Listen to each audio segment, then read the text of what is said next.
大家好，欢迎观看本期视频。2025年12月18日，海南正式启动了全岛封关。这可不是简单的关个门，而是中国在南海边划了一个巨大的零关税圈。消息一出，亚太地区的目光全都聚了过来，大家都在问，海南要成为中国版新加坡吗？其实，海南从动笔规划那天起，就是对着新加坡这个优等生来学习的。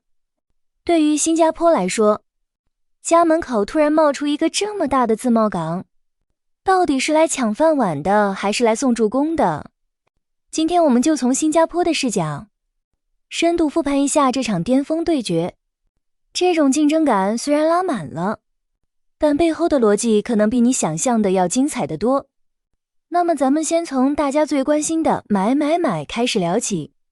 说到购物以前，咱们想买免税大牌，第一反应可能是飞新加坡樟宜机场，咦？但现在海南这个超级大卖场真的发力了，封关之后，海南的零关税商品从不到2000种暴增到6000多种，零关税水平直接拉到了 74%。这意味着国内游客不用办签证，不用倒时差，在海南就能买到全球低价。很多人问新加坡樟宜机场的对手是不是真的来了？确实，海南会分流很大，一部分中国人的海外消费力，这是实打实的压力。但你要说新加坡会输，那也未必。新加坡的底气在于它极致的国际性，那里有全球首发的新品和成熟的服务体系。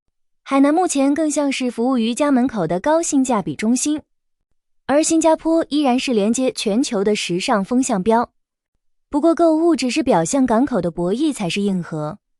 很多人担心海南杨浦港会抢了新加坡港的转运生意，毕竟海南封关后有个杀手锏，加工增值超过 30%， 销往内地就免关税。这一招对那些想进军中国市场的国际工厂简直是降维打击。大家可能会想，新加坡这个全球航运中心，这下该头疼了吧？其实不然，如果我们仔细看，新加坡港的定位是全球中转，它是太平洋和印度洋的十字路口，而海南目前的优势是二线监管，它是进入中国庞大内需市场的黄金大门。这种关系更像是你想把货卖给全世界，新加坡是最佳跳板；你想把货卖进中国内地，海南则是最优通道。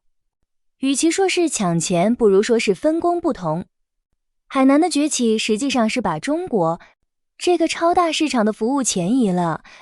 当然，硬实力的比拼之外，软环境的较量才是决定长远胜负的关键。自贸港能不能成功关税只是第一步，真正的胜负手在金融法治和人才。新加坡作为全球金融中心，靠的是成熟的普通法系和资金100%的自由进出，这套软实力是几十年的积累。海南封关后确实在政策上放宽了很多，但如何实现真正的资金自由流动，如何让国际人才像回自己家一样扎根海南，这确实是接下来10年的硬骨头。所以新加坡在金融和法治环境上目前依然拥有代差级的优势，但这并不代表海南没机会。海南正在用中国速度尝试建立一套全新的法律体系和人才吸引机制。对于国际企业来说，新加坡是稳健的老字号，海南是充满爆发力的初创公司。这种差异化让企业在布局亚太时有了更多选择，而这种选择权本身就是市场繁荣的标志。回到最初的问题，新加坡到底需不需要慌？答案是完全不需要。但新加坡确实需要变。对于新加坡来说，与其担心被取代，不如想想怎么利用好海南这个新兴门户。很多新加坡的顶级企业早就已经在海南排兵布阵了，他们正利用海南的政策红利作为连接东盟的桥梁。未来新加坡和海南更像是高端服务中心与市场入口的组合拳。这场亚太经济的共振才刚刚开始，未来的精彩程度绝对超乎想象。那么你更支持哪个？